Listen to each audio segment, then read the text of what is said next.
courtroom was unusually quiet today. No shouting pundits, no partisan theatrics, just a single unexpected headline echoing across America. Stephen Colbert applauds Jasmine Crockett. The same Colbert known for slicing political hypocrisy with surgical wit had done the unthinkable. He dropped the satire and stood up, literally applauded, and called her work a blueprint for the America we pretend to be. The cameras caught the audience frozen in disbelief, their laughter replaced by a rare silence that only truth can create. What had she done to silence sarcasm itself? Jasmine Crockett had written a bill, but not just any bill. The Educational Opportunity Act, a policy so grounded in logic, evidence, and human decency that even cynics like Colbert couldn't mock it. What she did was clear. She struck at the heart of the American education divide. Why she did it was even clearer. She'd lived it. As a former education attorney, Crockett had spent years watching bright students lose opportunities not because they lacked talent, but because the system lacked fairness. Who she was mattered. She wasn't another polished politician chasing applause. She was a fighter carrying the weight of her students' stories. How she acted was revolutionary. Instead of selling ideology, she sold proof, data, stories, results. When she moved, it was at a moment when the entire nation was distracted by scandal. Where she stood was in Congress, surrounded by skeptics who thought education was just another forgettable talking point. But that day, Colbert changed the script. On The Late Show, he looked directly into the camera and said, "This isn't politics, this is progress disguised as policy." The crowd cheered. And for once, it wasn't for a joke. It was for a woman who'd turned a dusty legislative proposal into a national spark.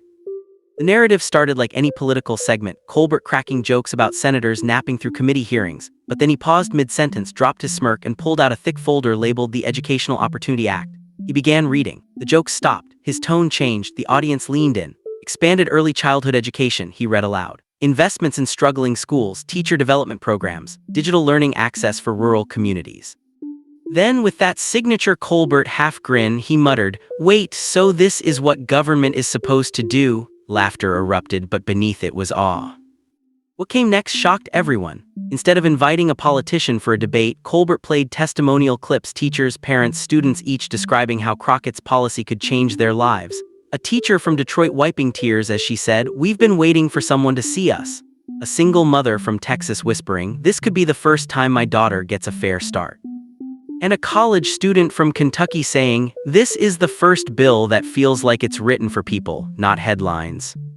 But it wasn't just the what, it was the how. Crockett's strategy was pure intellectual warfare. She refused to argue on emotions alone. She came armed with data, like a lawyer with facts so undeniable that even her political rivals had to squirm in silence. She'd say things like, "If education is the foundation of a nation, then right now America's foundation is cracked." Every word hit like a gavel.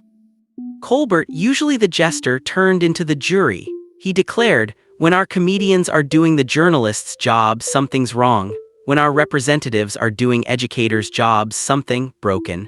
And when one woman steps up to fix both, maybe she deserves more than applause." But here, where the tension cracked wide open. Behind the scenes, not everyone was clapping. Some politicians whispered that Crockett was too idealistic. Others said she was grandstanding. One senator sneered that her Educational Opportunity Act was a socialist daydream wearing lipstick. Colbert caught wind of that and fired back on air with a grin sharper than a scalpel. "If fairness is socialism, then I guess America's been allergic to justice for too long." The audience roared. But this was no comedy night, it was a cultural shift in real time. The applause had turned into a movement. The Late Show segment went viral.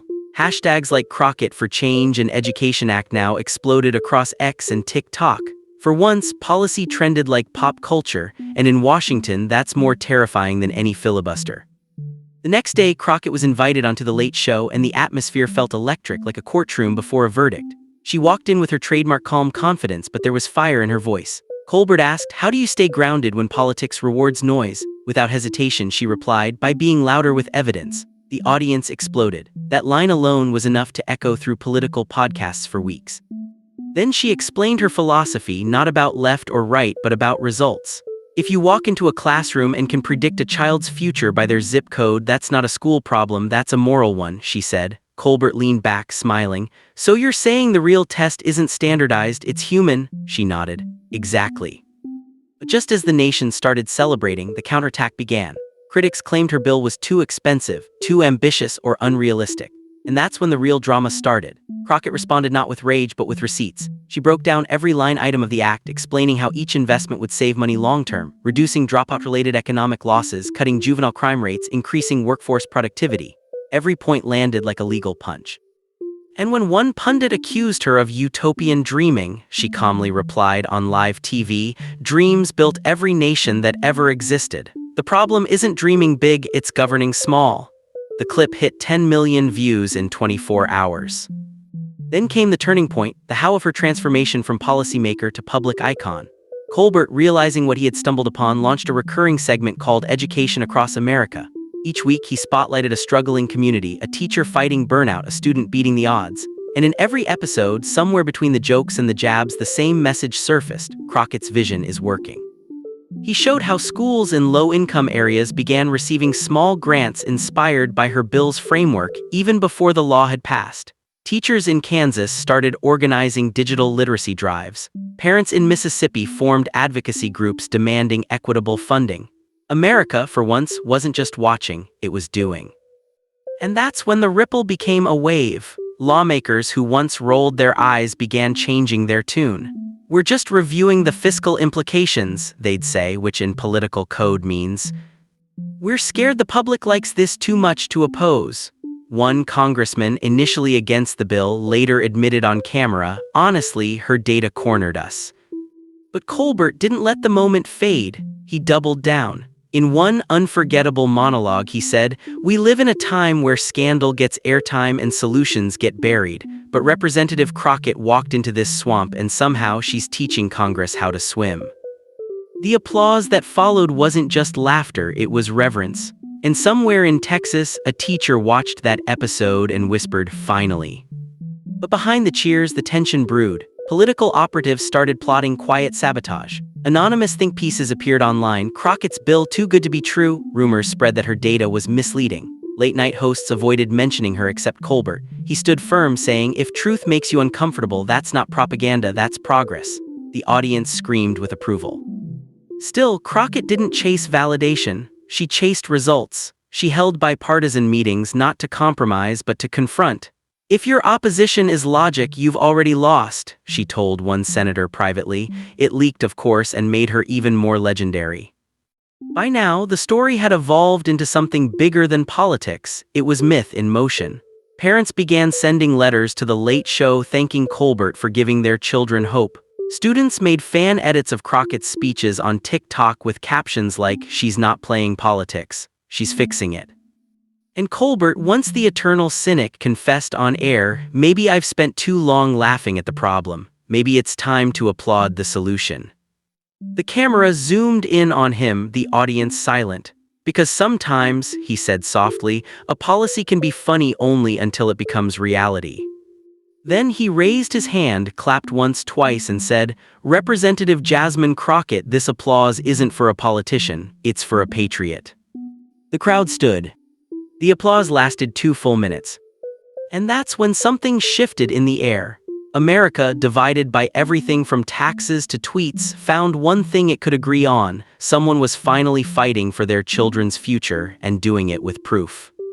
The storm came quietly at first. A few think tanks started releasing studies claiming Crockett's bill was financially unsustainable. Headlines spun her intentions, and pundits called her too idealistic for Washington. The same media that once hailed her as a reformer began treating her like a liability. But in this courtroom of public opinion, Crockett didn't flinch. She sharpened her arguments like weapons.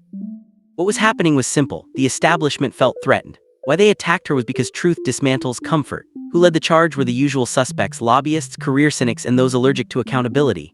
How they fought was through misinformation, framing her act as a fiscal fantasy. When it happened was right after her bill gained bipartisan traction. Where it hit hardest was in the echo chambers of Washington talk shows, where soundbites win over substance. But they made one fatal mistake. They underestimated the alliance she had just built: the Late Show audience. Stephen Colbert took to his desk again, this time not as a comedian but as a witness for the defense. "They say her plan's too expensive," he said, holding a prop calculator.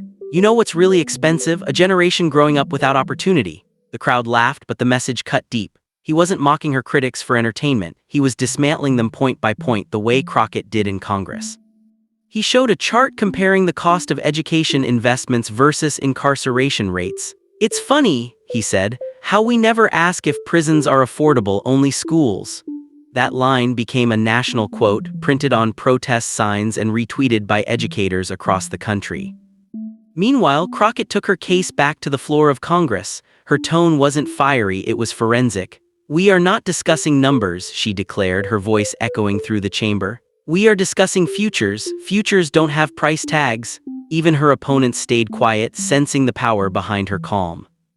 But behind every calm comes chaos. That week, an anonymous source leaked a confidential document suggesting her act would require tax reallocations from military contracts. The media went feral.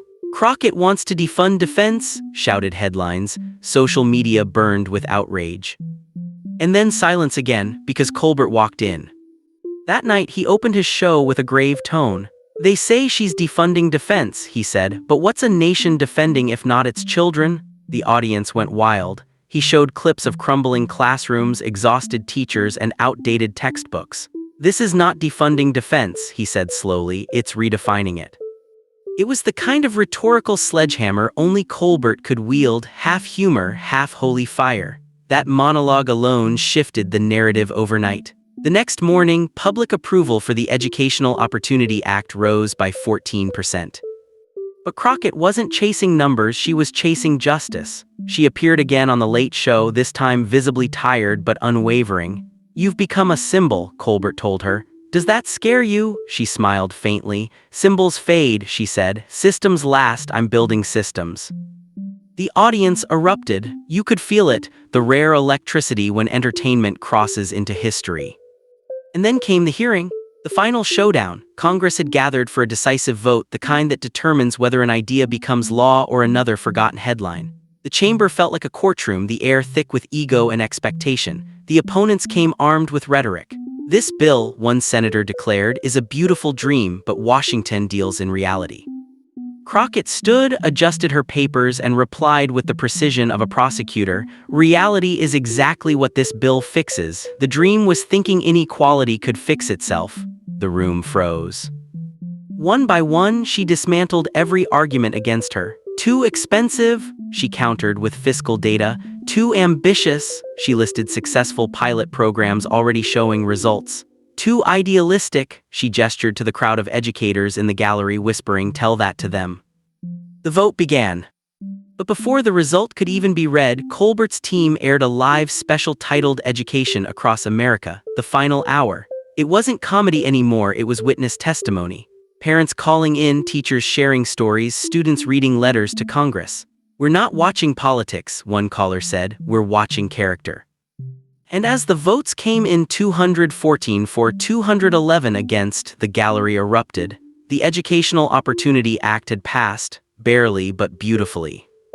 Colbert's reaction? He stood at his desk, smiling like a man who'd just seen satire lose to sincerity. "Ladies and gentlemen," he said softly, "for once in American politics, the homework got done." But victory never comes without backlash. Overnight, online pundits tried to spin the outcome. "It's just PR," one said. "Colbert manipulated emotions," another argued, and then in a poetic twist, Colbert dedicated an entire episode to them. "You're right," he said sarcastically, "emotions were involved. They're called compassion, responsibility, and logic. Scary stuff." The laughter rolled like thunder. Then came the aftershocks, the how of legacy. Within months, the American Education Collaborative was born, uniting states, teachers, and innovators under one network. It wasn't perfect, but it was alive. For once, reform had rhythm. Colbert's recurring segment evolved into a movement, featuring schools transforming through grants inspired by Crockett's law. He'd say, "Tonight, we're not reporting politics, we're reporting progress." Every episode felt like a verdict being delivered against cynicism itself. Crockett became a name that resonated beyond Washington. In small towns and big cities, murals appeared, a simple silhouette of her holding a book captioned, "Evidence Wins." Students quoted her in essays, teachers cited her in lessons, and comedians, yes, even rival hosts, acknowledged her brilliance. But the most unexpected change happened to Colbert himself.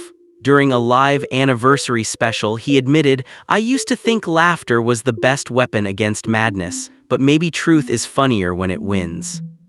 He looked into the camera, eyes steady. "Jasmine Crockett reminded me that politics isn't a punchline, it's a promise."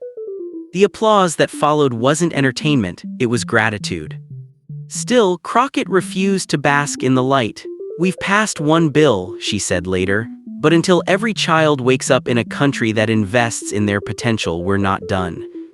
And that line became a rallying cry. Universities began inviting her to speak on evidence-based policymaking. Civil rights leaders called her the architect of modern educational equality. Even her former critics began quoting her words during their campaigns, proof that influence once earned by truth can't be undone by politics. One journalist described it best: Colbert gave her a stage, she turned it into a courtroom and won the case for America's children. The national conversation shifted. For the first time in decades, education wasn't just an agenda item, it was a movement. Communities across the country began holding opportunity forums where parents, teachers, and policymakers collaborated. Every gathering started with the same clip: Colbert's applause frozen in history. But what truly cemented the legacy was not fame, it was follow-through. The American Education Collaborative began connecting innovators nationwide, from rural tech programs in Idaho to literacy projects in New York. It was as if the entire country had decided to synchronize its heartbeat to one word: opportunity. Years later, Colbert reflected in an interview, "When Jasmine Crockett walked onto my show, I thought I was inviting a politician. Turns out I was introducing a teacher to all of us." That statement became the closing line of a documentary titled Her Name Echoes Across America. The film opened with slow footage of that iconic applause moment, the crowd rising, Colbert's smirk fading, Crockett's humble smile holding steady. The narrator's voice echoed softly. In a world where laughter is often louder than leadership, one woman reminded us that evidence, empathy, and courage can still make noise. The credits rolled to a standing ovation in theaters nationwide. Teachers wept, students cheered, and somewhere in Washington, the walls of cynicism cracked just a little more. The moral was never complicated. Truth, when delivered with wit and courage, doesn't need to shout, it reverberates. Crockett's story became proof that even in an age of division, one act of integrity can echo farther than the loudest lie. Stephen Colbert had started with a clap.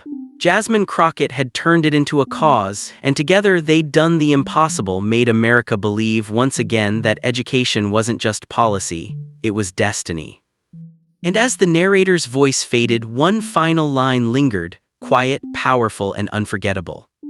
She entered as a politician, she left as a legacy, and her name still echoes across America.